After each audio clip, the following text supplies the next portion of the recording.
শরীরে এখনো তেজ বেশি, তো এই জন্য এত গরম গরম কথা। তোমার তেজ একটু কমায়া দেই বলে দিছে, জিন্দান খানায় নিয়ে বন্দি করো, খানা দানা বন্ধ, একটা দানা খাইতেও দিবা না, আর এক ফোঁটা পানিও পান করতে দিবা না। ডাক্তারকে বলে রাখছে নারী পরীক্ষা করতে থাকবি, যখন দেখবি যে একেবারে শেষ মুহূর্ত, এখন খাবার দাবার না দিলে আর বাঁচবে না, ওই সময়ে নিয়ে খাবার দিবি। খাবারটা কি দিবি সেটাও ঠিক করে দিছে, বলছে যে মুসলমানদের ধর্মে যে জিনিস হারাম সেটা দিবি, শুয়োরের গোশত আর মদ মিশানো পানি। আল্লাহকে বললাম যে আল্লাহ, তুমি পরীক্ষা করতেছো তোমার বান্দার, যে তোমার বান্দা তোমাকে, তোমার দ্বীনকে, তোমার রসুলকে, তোমার রসুলের আদর্শকে কতটা ভালোবাসে, তুমি এটা পরীক্ষা করতেছো। আর এই পরীক্ষা করার জন্য জীবন দিছো মাত্র কয়টা? একটা মাত্র জীবন দিছো। আর ওই একটা জীবন দিয়ে আল্লাহ তোমাকে কিভাবে দেখাবো যে আমি তোমাকে আর তোমার দ্বীনকে কতটা ভালোবাসি? তুমি আমাকে 1000 জীবন দান করতা, একটা একটা করে জীবন তোমার জন্য উৎসর্গ করে তোমার বান্দা আব্দুল্লাহ বিন হুযাফা দুনিয়ার সামনে প্রমাণ করে দিত ঈমানদারের কাছে ঈমানের দাম কত বেশি।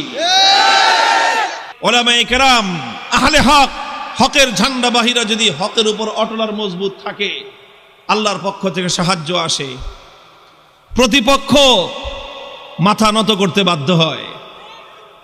সাহাবী যুগের ছোট্ট একটা ঘটনার উদ্ধৃতি দিই। হযরতে আব্দুল্লাহ ইবনে হুযাফা রাদিয়াল্লাহু তাআলা আনহু, আল্লাহর নবীর একজন সাহাবী, তিনি এক যুদ্ধে নেতৃত্ব দিচ্ছিলেন একটা ছোট বাহিনীর। ঘটনাচক্রে রোম সম্রাট সে ওই বাহিনীটাকে গ্রেফতার করে ফেলল। আল্লাহর নবীর সাহাবী আব্দুল্লাহ বিন হুযাফা রাদিয়াল্লাহু আনহু সহ প্রায় 50 জনের মুসলমানদের একটা কাফেলা বন্দী হয়ে গেল। এখন রোম সম্রাটের ইচ্ছা হলো মুসলমানের ঈমান পরীক্ষা করবে, আর যে কোনো মূল্যে মুসলমানকে ইসলাম থেকে দূরে সরাবে। এই জন্য প্রথমে আব্দুল্লাহ বিন হুযাফাকে ডেকে নিয়ে অফার দিল, অফার, লোভ দেখাইলো, বলল তুমি ইসলাম গ্রহণ করো, বিশাল অপ্রতিরোধ্য বিশাল সাম্রাজ্য, পৃথিবীর সুপার পাওয়ার রোম সাম্রাজ্যে তোমাকে বিশাল বড় ক্ষমতাবান পদ দিয়ে দিব, মন্ত্রিত্ব দিয়ে দিব, আর আর তোমাকে আমার মেয়ে বিয়ে দিয়ে দিব। পরবর্তীতে তুমি রাজবংশের নিয়ম অনুযায়ী দেখা যাবে তুমি সম্রাটও হয়ে যেতে পারো, বিশাল এলাকার দায়িত্ব তোমাকে এখনই দিয়ে দিব, কিন্তু শর্ত হলো তোমাকে তোমার ধর্ম এবং আদর্শ ছাড়তে হবে। এই কথা যখন বলেছে, আব্দুল্লাহ ইবনে হুযাফা রাদিয়াল্লাহু আনহু রাগে ক্ষোভে অগ্নিশর্মা হয়ে, কোন কোন বর্ণনার মধ্যে এসেছে রোম সম্রাটের দরবারে দাঁড়িয়ে রোমান সম্রাটকে তিনি লক্ষ্য করে বলেছেন, ইয়া কালবার রোম, হে রোমের কুকুর। রোমের সম্রাট যখন তাকে ধর্ম ত্যাগের, ইসলাম ত্যাগের পরামর্শ দিয়েছে, তখন তিনি রোম সম্রাটের রাজ দরবারে দাঁড়িয়ে সম্রাট বলে নয়, রোমের কুকুর বলে সম্বোধন করে বলেছেন, মুসলমানের ঈমান এত কম দামি জিনিস না। সম্রাট মনে করলো শরীরে এখনো তেজ বেশি, তো এই জন্য এত গরম গরম কথা। এত গরম গরম কথা, তোমার তেজ একটু কমায়া দেই বলে দিছে, জিন্দান খানায় নিয়ে বন্দি করো, খানা দানা বন্ধ, একটা দানা খাইতেও দিবা না, আর এক ফোঁটা পানিও পান করতে দিবা না। ডাক্তারকে বলে রাখছে নারী পরীক্ষা করতে থাকবি, যখন দেখবি যে একেবারে শেষ মুহূর্ত, এখন খাবার দাবার না দিলে আর বাঁচবে না, ওই সময়ে নিয়ে খাবার দিবি। খাবারটা কি দিবি সেটাও ঠিক করে দিছে, বলছে যে মুসলমানদের ধর্মে যে জিনিস হারাম সেটা দিবি, শুয়োরের গোশত আর মদ মিশানো পানি। ঠিক তাই হয়েছে। আব্দুল্লাহ বিন হুযাফা সহ না খেতে খেতে যখন মরণাপন্ন প্রায়, তখন একেবারে জীবন বাঁচানোর জন্য তাদেরকে খাবার দেওয়া হয়েছে। খাবার কি? শুয়োরের গোশত আর মদ মিশানো পানি। আব্দুল্লাহ বিন হুযাফা রাদিয়াল্লাহু আনহু চিন্তা করলেন, শরীয়তের মাসলা অনুযায়ী এই পরিবেশে জীবন বাঁচানোর জন্য সামান্য পরিমাণ শুয়োরের গোশত খাওয়া জায়েজ, জীবন বাঁচানোর জন্য। এটা তো আছে, ইল্লা ফামানিস্তুররা ফি মাখমাসাতিন গায়রা মুতাজানিফিল লিইসমিন ফাইন্নাল্লাহা গফুরুর রহিম। একজন মানুষ যদি এমন হয়ে যায় যে কোনো হালাল খাদ্য নাই, হারাম খাদ্য ছাড়া হালাল কোনো খাদ্য নাই, এখন না খেলে জীবন বাঁচবে না, সেই সময়ে জীবন বাঁচানোর জন্য সামান্য পরিমাণ হারাম খাদ্য গ্রহণ করা কি, এটা হলো মাসলা। কিন্তু উনি চিন্তা করলেন, এখন তো শুধু হালাল হারামের প্রশ্ন না, এখন প্রশ্ন হলো মুসলমানের ঈমানের আত্মমর্যাদা বোধের প্রশ্ন। আজকে যদি আমি হারাম খাবার খাই তাহলে রোম সম্রাট বলবে দেখছি মুসলমানের ইমানের শক্তি কত দূর। এই সময় মাসলা ভিন্ন। এরকম পরিস্থিতি যদি কারো হয় তাহলে মাসলা ভিন্ন। খাবার খাওয়া হালাল জীবন বাঁচানোর জন্য, এটা যেরকম মাসলা, আর কেউ যদি হারাম খাবার না খেয়ে মৃত্যুকে আলিঙ্গন করে নেয় তাহলে সেই মৃত্যু হলো আফজালুস শাহাদা, সর্বশ্রেষ্ঠ শহীদি মরণ। আব্দুল্লাহ বিন হুযাফা চিন্তা করলেন এখন মাসলা দুইটা আছে, একটা হলো ফাঁকফোকরের রাস্তা, আমি এখন হারাম খেয়ে জীবন বাঁচাতে পারি, আর একটা মাসলা কি, আমি যদি আমার জীবনকে উৎসর্গ করে দেই আমার একজনের জীবন যাবে কিন্তু কিয়ামত পর্যন্তের জন্য রোম সম্রাটের দরবারে ইসলামের ঝান্ডা সমুন্নত হয়ে যাবে। সম্রাট বলবে যে মুসলমানের ইমান বাপরে বাপ, জীবন যেতে পারে কিন্তু মুসলমান ইসলামের গৌরব ভুলুণ্ঠিত হতে দেয় না।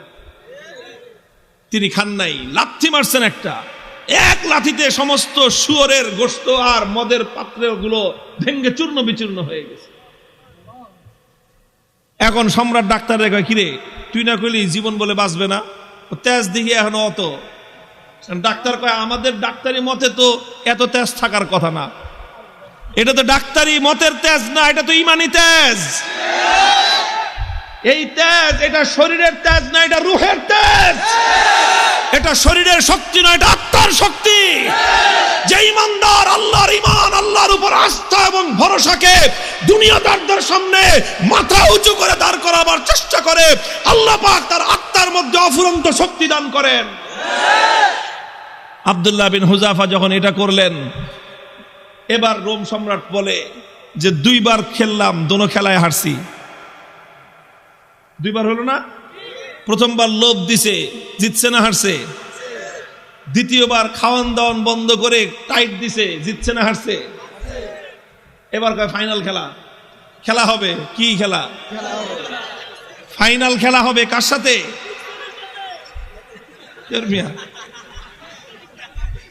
এদের সাথে তো খেলা শেষ করে দিয়ে আসছি তার এলাকায় গিয়ে।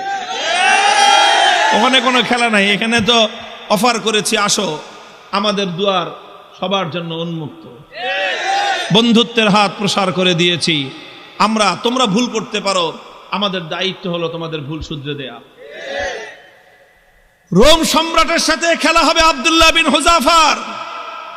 একজন হলো সম্রাট, আর একজন তার একজন বন্দী, তার জিন্দানখানার কয়েদি, আর একজন সম্রাট। খেলা হচ্ছে ফাইনাল খেলা। রোম সম্রাট বলল এবার একদম দেখব চূড়ান্ত যে ইমানের তেজ কোন পর্যন্ত হয়। যতজন বন্দী বিশাল বিশাল ড্যাগের মধ্যে পানি গরম করছে, ফুটন্ত গরম দাউ দাউ লেলিহান শিকার আগুন, সেই আগুনের মধ্যে ড্যাগ বসাইছে, বিশাল বিশাল ড্যাগ, খাজা বাবার ড্যাগের মতো। খাজা বাবার ড্যাগ দেখছেন? বাংলাদেশে আছে হলো শাহজালালের মাজারের ড্যাগ একটা আছে, ওটার মধ্যে বালতি নিয়ে নামে একজন সঙ্গ লাগায়া খিচুড়ি উঠাইতে, দেখেন নাই? এরকম বিশাল ড্যাগ, একটা মানুষ যেন আপাত মস্তক সেই ড্যাগের মধ্যে ডুবে যেতে পারে, এত বড় বড় ড্যাগ বানাইছে। ড্যাগ বানায় তারপরে লাকড়ি দিয়ে লেলিহান শিকার আগুন জ্বালাইছে, সে আগুন জ্বালায় তারপরে এই তো পানি দিয়ে ভরে দিছে। পানি যখন টকবক টকবক করতেছে, এবার আব্দুল্লাহ বিন হুযাফা সহ তার সমস্ত বন্দীদেরকে ডেকে আনছে। ডেকে এনে বলছে, আব্দুল্লাহ বিন হুযাফা এবার তোমার সাথে কোনটা খেলা? ফাইনাল। তোমাকে সর্বশেষ সুযোগ দিচ্ছি, তুমি দুইবার আমাকে ডিনাই করেছো, আমাকে অপমান করেছো, এবার লাস্ট সুযোগ তোমার জন্য। এই যে দেখো গরম পানি, কথা মানবি আর নাহলে একটা একটা করে এই গরম পানির মধ্যে ছাড়বো, আর পানির মধ্যে ছাড়ার সাথে সাথে দেখবা মৃত্যু কত বিভীষিকাময়। আব্দুল্লাহ বিন হুযাফা নির্বিকার, কোনো কথা বলেন না। সম্রাট বলছে জল্লাদকে ওর সামনে থেকে তার একজন সঙ্গীকে নিয়ে তার চোখের সামনে গরম পানিতে ছেড়ে দাও। ঠিকই আব্দুল্লাহ বিন হুযাফা রাদিয়াল্লাহু তাআলা আনহু একজন সাথীকে নিয়ে গরম পানির মধ্যে ছেড়ে দেওয়া হলো। মুহূর্তের মধ্যে বিভৎসভাবে তার মৃত্যু হলো, তিনি শাহাদাত বরণ করলেন। চোখে তাকায় দেখলেন কিচ্ছু, কোনো কথা নাই। এবার বলল যে এবার ওরে ধরে নিয়ে যাও।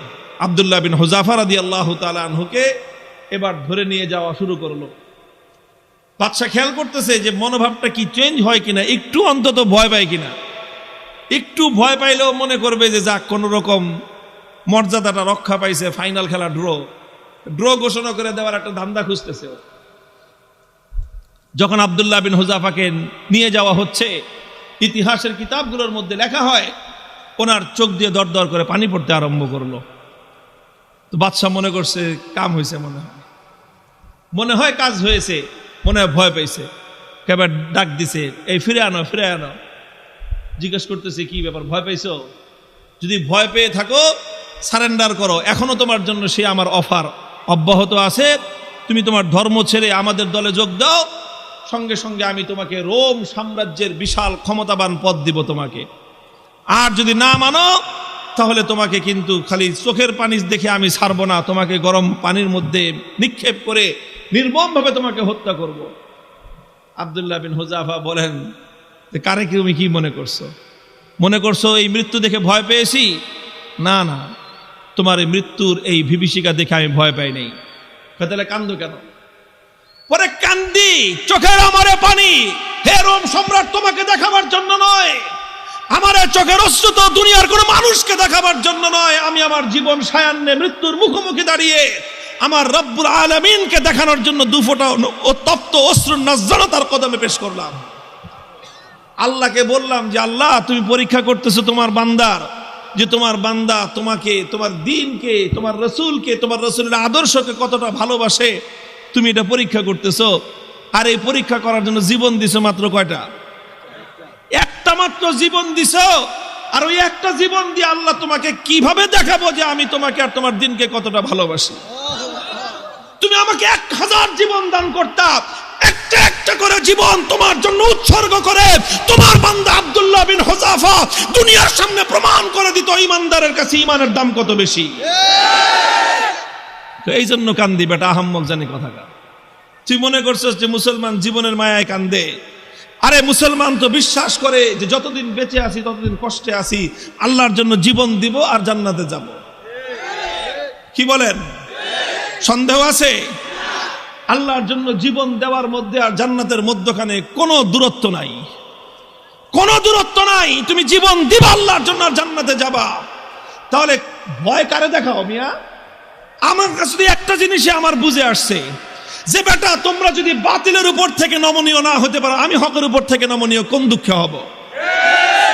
হযরত ওমরের থিওরি ছিল যে আলাইসা কাতলাহুম ফিন্নার ওয়া কাতলানা ফিল জান্নাহ। হযরত ওমর রাগে ক্ষোভে হুজুর সাল্লাল্লাহু আলাইহি ওয়াসাল্লাম এসে বলতেছে যে হুজুর আচ্ছা কোন তো থিওরিটা এটা কিনা, যে বেঈমানরা মরলে জাহান্নামে যাবে, ঈমানদাররা মরলে জান্নাতে যাবে, কথা ঠিক আছে না হুজুর? হযরত ওমর যখন এই কথা কয়, হুজুর কয় তোমার কথাটা তো ঠিকই আছে, যে ওরা মরলে জাহান্নাম, আমরা মরলে জান্নাত। কয় হুজুর তাইলে আবার 3 নম্বর কথা কি? ফালামা নুতি হাযিহি দানিয়াতা ফি দীনিনা। বেঈমান যদি নমনীয় না হতে পারে, মরলে জাহান্নামে যাবে, তাহলে আমি মরলে জান্নাতে যাব, আমি নমনীয় হব কেন?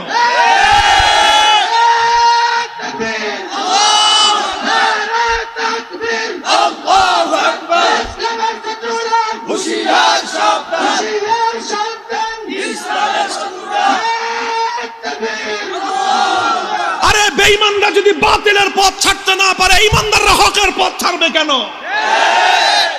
কথার মধ্যে কোনো ভেজাল আছে? হিসাব কিতাব তো ক্লিয়ার, কথা তো পরিষ্কার এখানেই, যে এখানে নমনীয় তো তোমাকে হতে হবে, আমি কেন নমনীয় হব? যেখানে তুমি বাতিলের উপর, আমি হকের উপর, তুমি বদ্দীনের উপর, আমি দ্বীনের উপর, তুমি কোরআনের বিপক্ষে, আমি যখন কোরআনের পক্ষে, নমনীয় তোমাকেই হতে হবে, আমার নমনীয় হওয়ার কোনো স্কোপ নাই। হযরত আব্দুল্লাহ বিন হুযাফা রাদিয়াল্লাহু তাআলা আনহু যখন এই কথা বললেন, সে আরে বেটা জীবন তো একটা আছে দেখে একটা দিতেছি, জীবনে 1000টা থাকলে 1000টা দিয়ে প্রমাণ করতাম যে ইসলাম এবং ঈমানের দাম কত। এই কথা যখন বলছে, তখন বাদশাহ কয় যে এটা তো মানুষ না, মানুষ কি এরকম হয় নাকি? আরে মৃত্যুর মুখোমুখি দাঁড়িয়ে মৃত্যুকে আলিঙ্গন করার জন্য পাগল। কয় জীবন একটা আছে দেখে একটা দিতেছি, 1000টা থাকলে 1000টা দিতাম। এখন তো ওর দিলের মধ্যে ভয় ঢুকে গেছে, আল্লাহ পাক রব্বুল আলামিনের পক্ষ থেকে সাহায্য আর নুসরত আসা শুরু হয়ে গেছে। আল্লাহ পাক বাতিলের অন্তরের মধ্যে ভয় এবং ভীতির সঞ্চার করে দিয়েছেন। এখন বাদশাহ মনে করা শুরু করছে যেটা মানুষ না, এটা অন্য কিছু, এটা অন্য কিছু হবে। এখন ওরে যদি আমি শাস্তি দেই, মারি, তাহলে আমি নির্বংশ হয়ে যাব, এরকম একটা ভয় ওর মনের মধ্যে আসছে। এখন চিন্তা করতেছে, এখন ছাইরা দে মা, ভিক্ষা চাই না,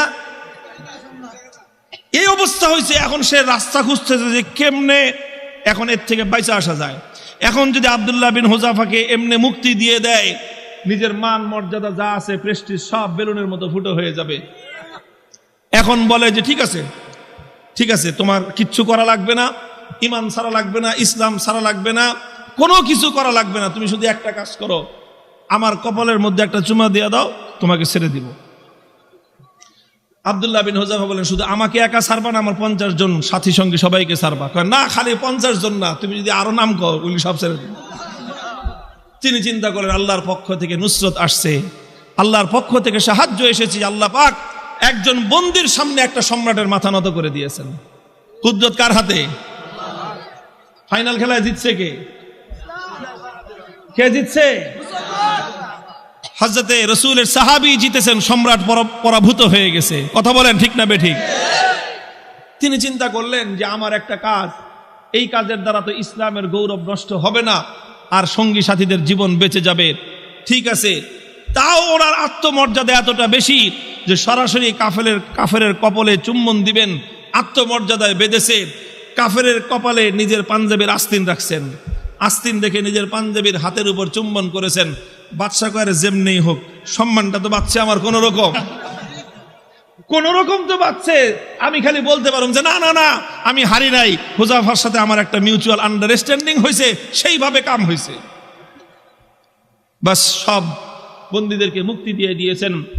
এই খবর যখন খলিফা ওমরে ফারুক রাদিয়াল্লাহু তাআলা আনহুর কাছে গেছে, তিনি সাহাবায়ে কেরাম বড় বড় সাহাবীদেরকে নিয়ে অগ্রসর হয়ে আসছেন যে আব্দুল্লাহ বিন হুযাফাকে সংবর্ধনা দেওয়ার জন্য, যে আব্দুল্লাহ বিন হুযাফা, তুমি এবং তোমার 50 জন সঙ্গী আজ রোম সম্রাটের দরবারে আল্লাহর দ্বীনের ঝান্ডা যেভাবে সমুন্নত করেছো, আল্লাহর দ্বীনের গৌরব, মুসলিম জাতির মর্যাদা সমুন্নত করেছো, গোটা মুসলিম উম্মার দায়িত্ব আর কর্তব্য হয়েছে এখন তোমাকে সম্মান জানানো।